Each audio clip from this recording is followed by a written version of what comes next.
AUX mode.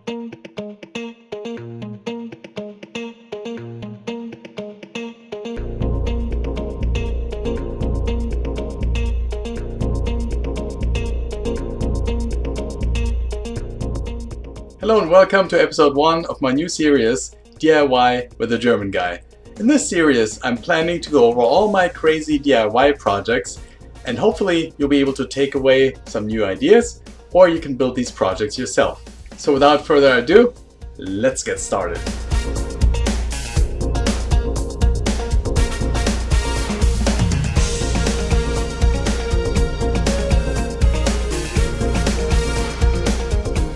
So the starting point I used for the arcade was this old arcade panel I've been hauling around with me for probably about 25 years or so. It had some joysticks in it, some buttons. It was all kind of nasty, but I decided the metal would make a good starting point to build my own arcade. So I took the panel, sanded it down, painted it glossy black, and I ordered these awesome joysticks and joystick buttons on Amazon for fairly cheap, links in the description, to replace the existing hardware, i.e. new joysticks, new buttons. Make the thing basically look like brand new. The only thing I couldn't figure out at the time was what I would do with the holes that were still left in the arcade panel. I think it was meant for some mounting hardware or something, I'm not sure. But I was going to deal with that, and I found a good solution, as you will see later in the show. In the meantime, my joysticks arrived. I tried to get them into the arcade panel, and come to find out, oh whoops, the holes don't line up. So I had to devise some clever method on how to make the joysticks fit. I remembered I still had an old VCR in the garage, and lo and behold, I took metal scissors to the VCR and cut out some adapter plates that I would then install in the joystick arcade panel to hold the new joysticks. And as you can see in the pictures, it worked out great. The joysticks are tightly in there, and I think it's gonna work. So now that I had my metal arcade panel finished with buttons and joysticks, that kind of dictated the remaining dimensions of my arcade cabinet. Again, my goal was to make a cocktail table, which in the old arcade style, a cocktail table was well about the height of a cocktail table or so. Usually the players would be sitting opposing, but my arcade panel was side by side. I think it was really meant for stand-up arcade, but I was like, whatever, it'll work for this purpose too. The players would have to sit next to each other, so the dimensions of the metal arcade panel dictated the rest of the dimensions of the arcade cabinet. So the first thing I had to figure out is what angle do I mount. If you look at the arcade panel sideways, the profile was like a U-shaped profile, but the question was, how did I have to place the arcade panel? Fortunately, there was like one straight line where it was kind of edged off the front of the arcade panel that gave me one straight line as an orientation, and that kind of gave me a clue of how I should orient the arcade panel so the joysticks and the buttons would be in a comfortable position. So then the other thing I had to figure out is the height of the cocktail table. So for that I used existing plans for cocktail tables and just looked up the height and made it approximately the same height, but with the arcade panel I had to make sure to still be able to get your knees under it when you sit in front of it and still be in a comfortable position. So once I had all that figured out, I drew up pieces that I needed and then used 1/2 inch MDF board to create the cabinet. So the idea was to first cut out roughly the dimensions of the arcade cabinet, and then use corner pieces. So I found these very strong triangle corner pieces, as you can see in the pictures, also at Home Depot. I used some carriage bolts, so they're like flat, nice and smooth on one side, and they have like that quadratic or square insert that prevents the bolt from turning. So I got that straight into the wood and just used a big old nut on the other side to mount the corner pieces and hold the whole thing in place. That worked really well. I used 4 triangle pieces at the bottom of the arcade and 4 triangle pieces towards the top of the arcade. Then I set out to get a monitor. The idea was I wanted to get a monitor that had a 4:3 aspect ratio, because the widescreen monitors do not work as well when the arcade game is a vertical arcade game with a portrait orientation. because then you have less screen space. But if the 4x3 is closer to square than a widescreen format, so for the vertical arcade games, a 4x3 screen would give you more screen space. So lo and behold, eBay to the rescue. I found this NEC multisync monitor, which was of industrial grade, 21-inch diagonal.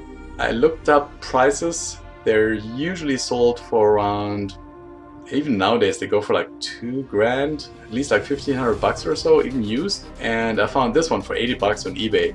I'm like, sweet. So I bought it, and when it arrived, designed a frame that would exactly fit the dimensions of the monitor, so I could set it in there.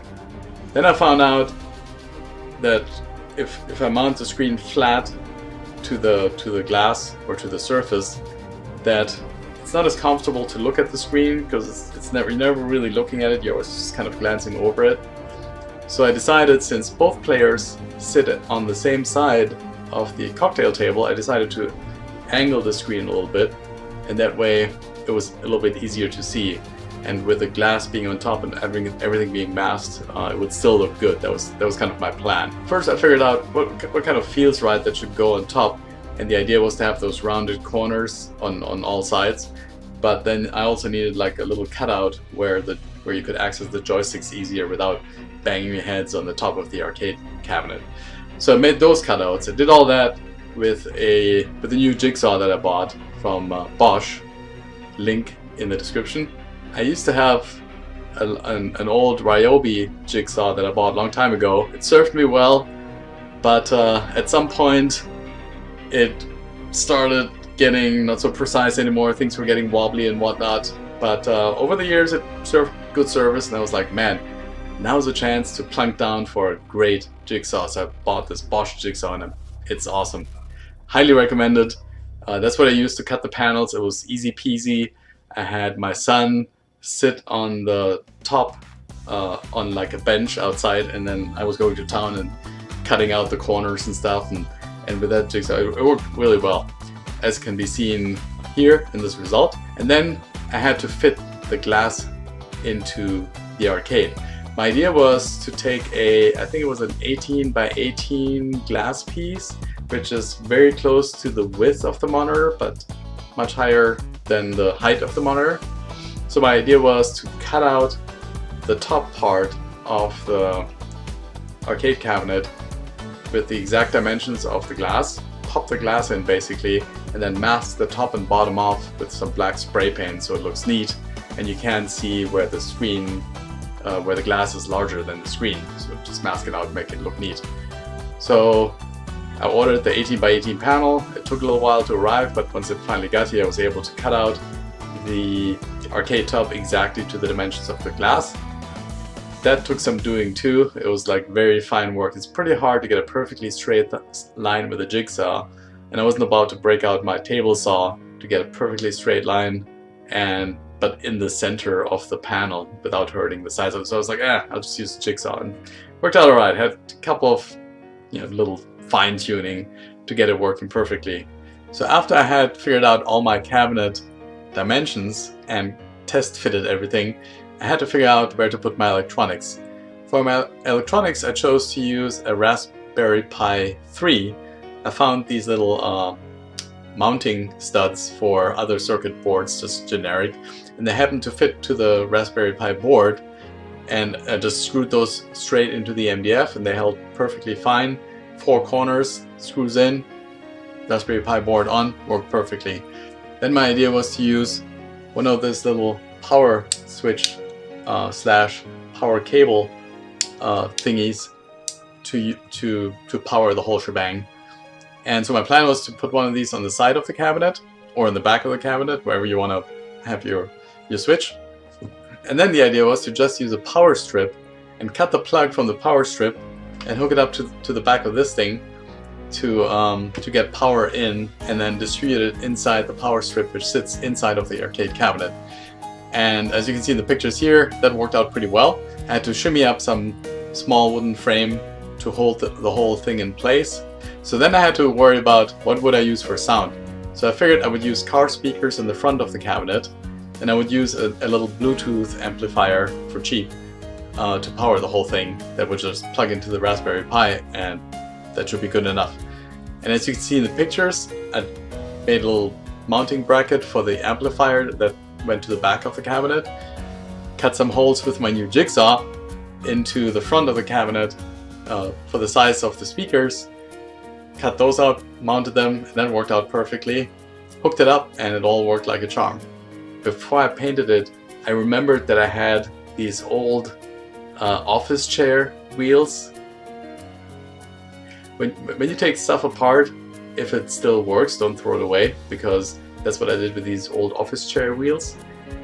And I was like, man, I got these old office chair wheels in the garage. I can use those for my arcade and make it rollable. But then I had to figure out, well, how am I gonna mount these and make it all sturdy and make sure that they don't just go by the wayside and the thing is on the ground, like when I'm trying to move it or something. So how can I make this sturdy enough? So what I came up with, again, good old MDF board to the rescue. I cut out 4 squares of the MDF, which gave me 2 inches of thickness, which I reckoned would be enough. I glued them together with wood glue, clamped them and glued them together, which makes it a super sturdy bond if you use normal wood glue. And then I ran them through my table saw and cut the sides perfectly square, basically.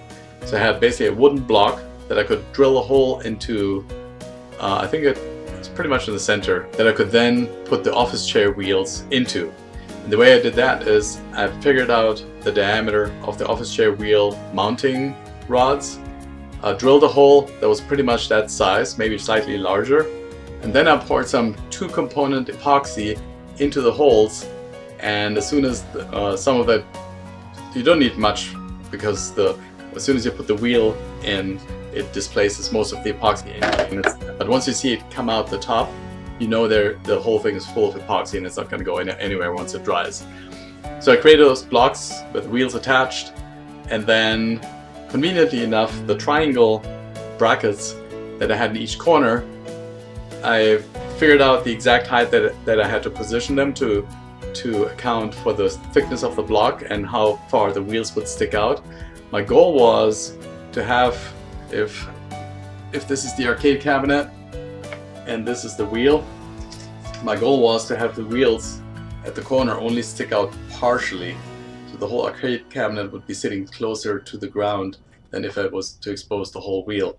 So I had it kind of, it's almost like lowering a car, lowrider, my lowrider arcade. So yeah, the wheels would stick out only a little bit, give it a neat look, and that worked out perfectly. But measuring the block thickness and how far the wheel would be in and stuff was a little tricky to get it all perfectly right, because I computed everything before I manufactured the wheel blocks and the wheels. I should have done it the other way around and positioned the triangle brackets after I manufactured the wheel blocks. So if you do this, manufacture the wheel blocks first and then figure out exactly where the triangle piece bracket needs to go. But my calculations were correct and it came out great. So then it was time to paint the whole thing, all the MDF board and whatnot. So off I go to Home Depot. I did a little bit of research, and it said you should certainly prime the MDF before you apply the paint. So here I go, Home Depot. I'm like, okay, I'm painting, and my literal words were like, I need to paint some MDF board, and I need primer for it, and I need black paint for it. And they're like, okay, great. Well, here's some primer that works. This should work great for MDF board. I'm like, all right, awesome. And then I needed some black paint. I'm like, all right, so now I need the paint to paint it black. And they're like, okay, here's the paint. We need to put the coloring in to make it black. Wait 10 minutes, we'll do it for you. I'm like, okay, sweet. So off I go with my primer and black paint. What they neglected to tell me was that the primer is white and they could have made it black, but guess what happened? The primer is water-based. This is MDF board. MDF board has like these little fibers, and they act like a sponge. So if you put anything water-based paint on it, it soaks right into the board. The board kind of soaks it up, and it kind of quells up and exposes these little fibers. So my perfectly smooth MDF board turned into this fibrous kind of rough mess.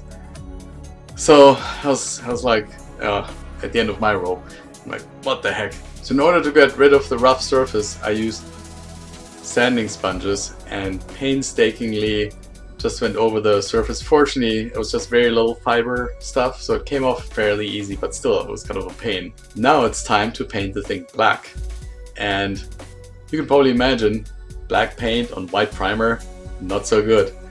The advantage is I know when everything is covered with paint and primer. The disadvantage, you really have to cover everything with paint. But yeah, after a while, kind of, it took some doing, but I got it all working. But then, even this water-based stuff, it doesn't take that long to dry to the touch. A few hours and it's still a little bit sticky, but not too bad. But then to cure it takes 3 to 4 weeks to cure that paint. Oil-based paint takes a little bit longer to dry, but it doesn't take as long to cure. It cures in about a week or so. So every day I would go into the garage and touch the wood, and it's like, it's still sticky, I can't keep working on it, and it's like, Anyway, so that was like super frustrating. But also, I started getting into epoxy.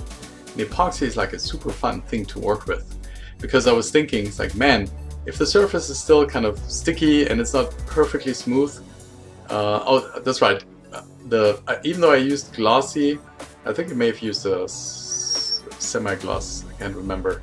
May have been a semi-gloss, but the surface still had like lots of little stuff and nooks and crannies in them, and I was hoping I would get it much smoother. So I wasn't about to sit there and sand it, you know, many more times and paint it and sand it. It's like, too much. So my idea was, what if I cover it with epoxy, which gets it like smooth as mirror, and I can have some fun with epoxy. So I kind of went overboard and I bought like all this stuff. So apart from the epoxy and the hardener, which there's also a link in the description, I also bought all this other stuff because I saw all these different techniques and how you can get cool epoxy effects and whatnot. So after a few packages of Amazon, some trips to Home Depot, ended up with all this cool stuff, and I started with experimenting with just regular spray paint. What you do is you take get these mixing. These are highly recommended. You can mix stuff in different ratios. They work really good, and they're flexible. So when that epoxy is hardened, whatever is left over, you can just kind of squeeze it and then pull it out in one piece usually. These sticks, art, whatever, sticks something. All comes in super handy. So what I did is I mixed up a batch, I don't know, maybe this much, I forget. I mixed up a bunch of stuff. Then I just used regular Dixie cups, and these are kind of cool.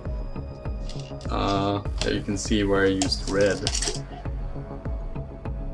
It's like super glossy, it looks like it's still wet. And then the little hole there is from one of those sticks that was stuck in there. So these are cheap, they're just Dixie cups. And the blue spray paint, and what you do is I poured a little bit of the epoxy into one of those Dixie cups, and then I just took the cup literally, took the spray paint, so, and just held it up there and go, you know, there's like maybe this much epoxy in there, not very much, just a little bit. And I just held the spray can and sprayed it for maybe 2 to 3 seconds, really just like, kind of like that. Mix it up thoroughly, which gives you that red paint. I mean, this is literally just spray paint and epoxy. So I mixed up, I think it was like, I have like some kind of a pastel green and some beige and the blue and the red and the rest of it. So I had like small amounts of the colored epoxy in the Dixie cups, and I had a large amount of clear epoxy in this cup. And the idea was to cover the whole top of the arcade, first of all in the clear epoxy, and even it out. So you can use like a plastic scraper or something like that, plastic spreader that you would find for for Bondo. You usually use it for car Bondo. Use one of those to spread it nice and evenly, and you just kind of wait and let it flow and spread. And once it was mostly evenly spread, then I used my different color cups and I just poured like little blobs on top of the clear epoxy.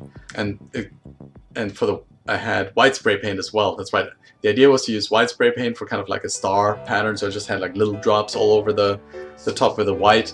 And then I tried to make some kind of planets or something, so kind of a little bit of a star theme. So a blob of red here, blob of red there, maybe a little bit blue here, and just kind of had some fun making little blobs, or smaller or bigger blobs on the arcade top. And then I just waited and I looked in awe how they created these patterns. I think you can see in the pictures maybe a little bit, came up with these really surprising and cool patterns. And then the way to get there's usually little air bubbles in the epoxy.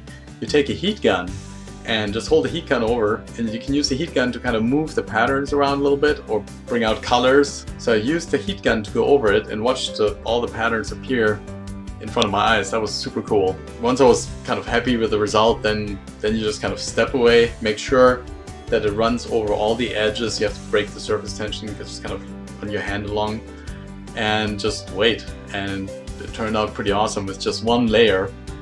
So one problem with the spray paint I found is the viscosity. It's either the viscosity is a little bit different or it dries at a different rate, but there was like slight imperfections. It wasn't like a smooth glass mirror. And I wanted to, they kind of bugged me because I wanted, when you look over it, I wanted it to be like a mirror basically. Oh, also when you mix up the epoxy, I used one of those mixing bits. There's also a link in the description. But the mixing bits, you attach them to a drill and you hold it in there.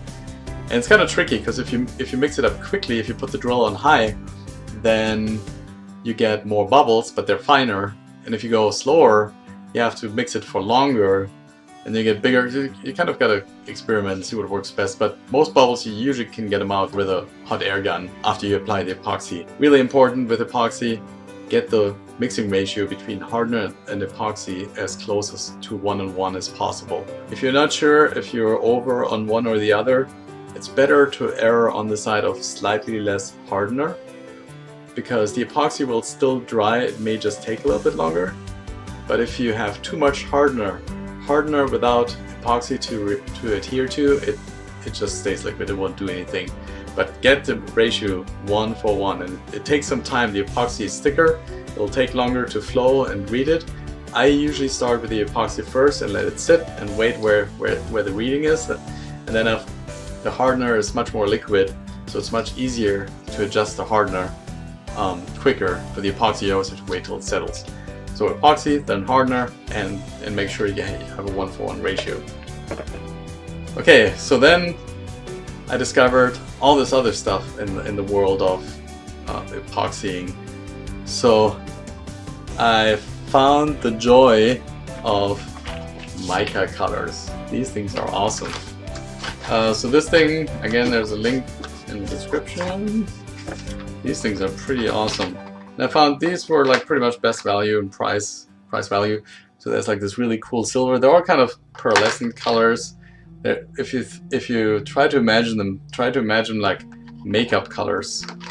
Let me get a few at a time. You can kind of see, but they have like all these cool different colors. They all shimmer and do all kinds of crazy stuff. And it's just a really fine powder. Like I said, it's the same powder that's used in makeup.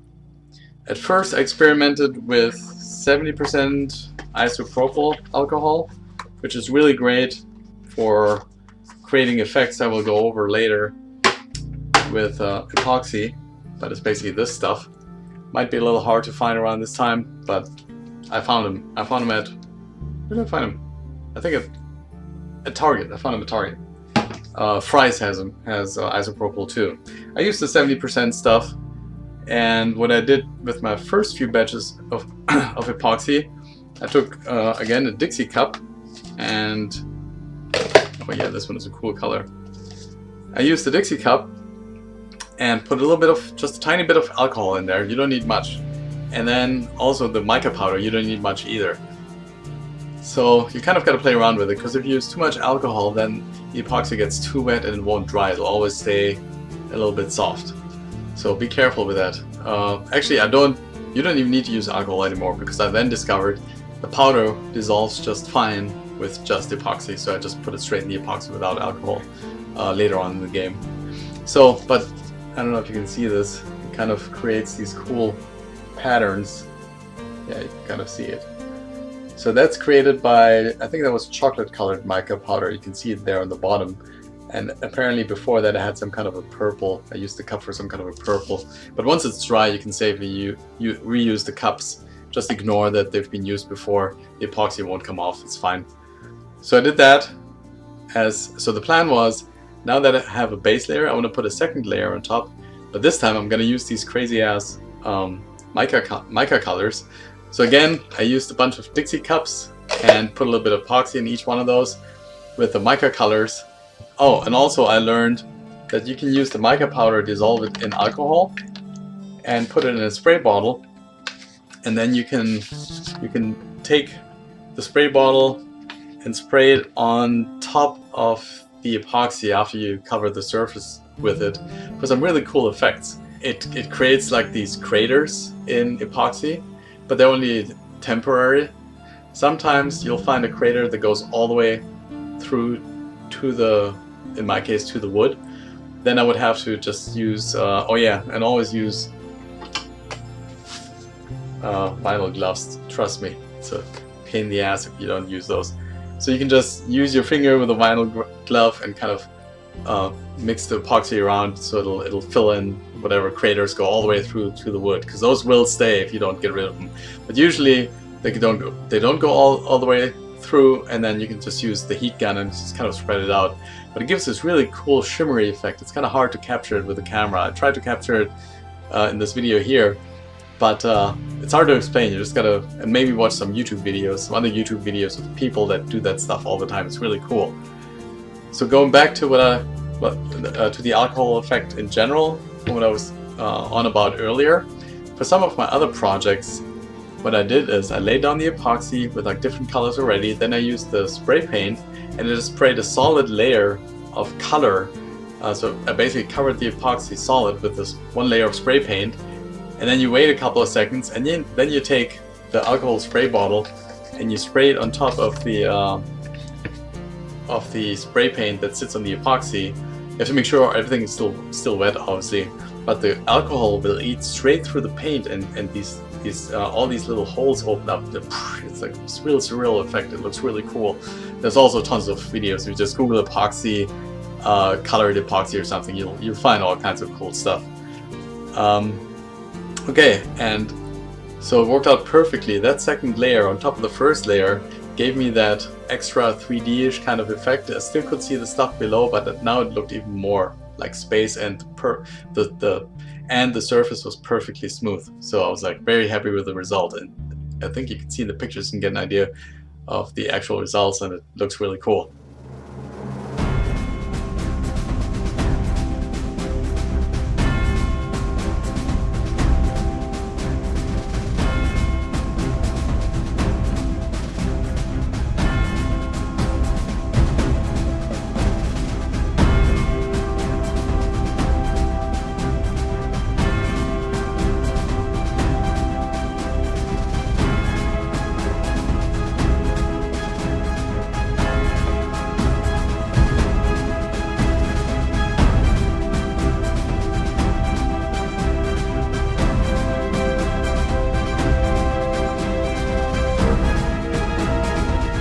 Okay, so now I still had to figure out what to do with the holes in the arcade panel. So I reckoned maybe I can cover them with epoxy. What better thing to use? So I used some painter's tape and covered up the holes from below. Then I spread the epoxy on top and gave it a color, a little bit more reddish on the left. I used some spray paint, burned the holes in it like I described earlier. On the right hand side I used a little bit more blue spray paint, and as you can see here, it worked out pretty well. I also drilled 2 more holes into the arcade panel because my original vision was to have 2 rows of 3 buttons for an A, B, C, X, Y, Z button configuration, as you would find in many arcade games. I did not want to limit myself in the number of arcade games I could play on this cabinet. So XYZ ABC, as you can see in the pictures here, the finished panel, and you can see the before configuration in this picture here. So now I have to figure out what to do with the additional holes that were now left over. So I ordered this additional set of buttons, and I ordered these wires. I was able to daisy chain the wires at the 5-volt point on the USB zero latency board to supply every single button with enough power so it could power up, or so they could light up just like all the other buttons as well. And that gave a pretty good effect. I think the final product looks really good. Make sure you order 2 sets of wires, because otherwise you'll run out, as I did. So I had to wait a couple more days and order another set of wires so I could finish the project and hook up all the buttons, including the extra 4 buttons which were for mode, turbo, clear, and auto on the zero latency USB board I used. Alright then, that concludes episode 1 of my new series, DIY with the German guy. I'm gonna leave you guys with some pictures of the finished product. I hope you guys had fun, learned something new, and until next time, see you later.